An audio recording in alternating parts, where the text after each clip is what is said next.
আসসালামু আলাইকুম এভরিওয়ান, সবাই কেমন আছো? আজকে তোমাদের কুকারে বিরিয়ানি রান্না করে দেখাবো। তো আমি পেঁয়াজ, আলু, তেল, আদা রসুন দিয়ে এখন এগুলোকে ভালো করে ভেজে নিচ্ছি। তো ভাজা শেষ। এখন এর মধ্যে আমি মুরগির মাংসগুলো কষিয়ে নিব। মুরগির মাংস দিয়ে দিলাম। আজকে আমরা মুরগির মাংস দিয়ে বিরিয়ানি রান্না করব। এটা হলো রাইস কুকারে। তো এই তো বিরিয়ানি মশলা দিয়ে দিলাম। বিরিয়ানি মশলা অল্প একটু দিয়েছি, পুরো মশলা দিলে এটার স্মেলে খাওয়া যাবে না, তাই মশলা কম পরিমাণে দিয়েছি। এখন বিরিয়ানি মশলা দিয়ে এটা ভালো করে নেড়েচেড়ে কষিয়ে নিব। আমি রান্না করছি রাইস কুকারে বিরিয়ানি রান্না করছি। এই তো দেখতেই পাচ্ছ, এটা এখন আস্তে আস্তে এটা কষবে। মাংসটা ভালো করে কষিয়ে নিতে হবে।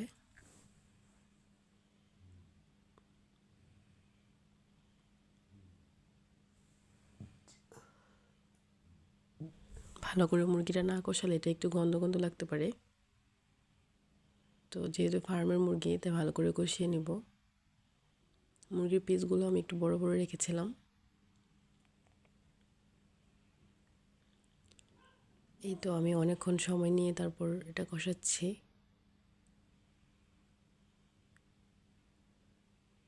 তোমরাও রাইস কুকারে বিরিয়ানি রান্না করে ট্রাই করে দেখতে পারো।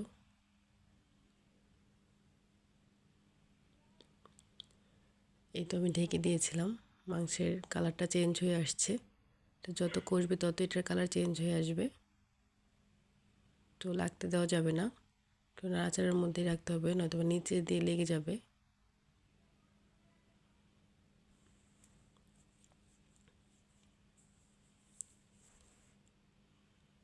আমি যখন ভয়েস দিই তখন একটু আতঙ্কে থাকি, কি বলবো। তোমার কথাগুলো আগে থেকে রেডি করে থাকে না, যার কারণে বলতে একটু অসুবিধা হয়। আর বলতে বলতে অভ্যস্ত না, অভ্যস্ত হয়ে যাব ইনশাল্লাহ। এই তো মাংসটা ভালো করে কষিয়ে নিচ্ছি, যাতে লেগে না যায়। আর মাংসগুলোর ভিতরে যাতে মশলা যায়।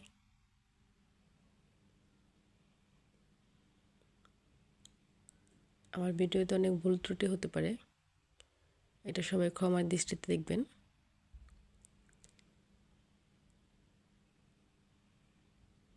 ইউটিউবের কোনো অভিজ্ঞতা আমার নেই, সবই নতুন। ভিডিও এডিটিং করা নতুন। সবাই একটু সাপোর্ট করবেন। এই তো এখন আমি এর মধ্যে চাল দিয়ে দিলাম, পোলাও চাল।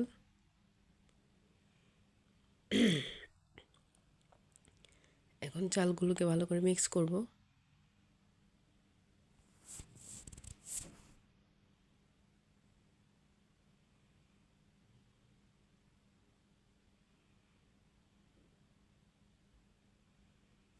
ভালো করে মিক্স করে নিয়েছি চালগুলোকে।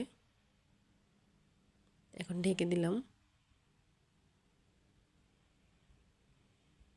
এখন আমি এর মধ্যে একটু গরম পানি দিয়ে দেব।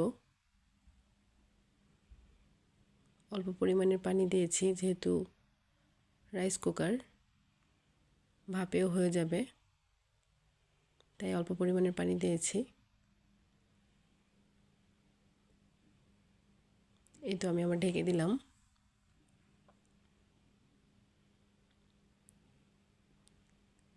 একটু আবার নেড়ে চেড়ে দিব, যাতে নিচেতে লেগে না যায়।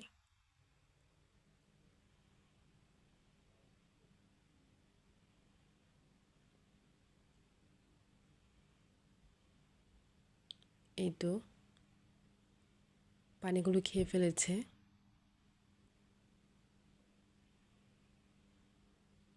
এখন এটা ভাপে ভাপে হয়ে যাবে। অনেক সুন্দর হয়েছে বিরিয়ানিটা, অনেক ঝরঝরে হয়েছে, খেতে অনেক টেস্টি হয়েছে। তো বন্ধুরা, ভিডিওটি ভালো লাগলে অবশ্যই একটা লাইক, কমেন্ট অ্যান্ড শেয়ার করে যেও।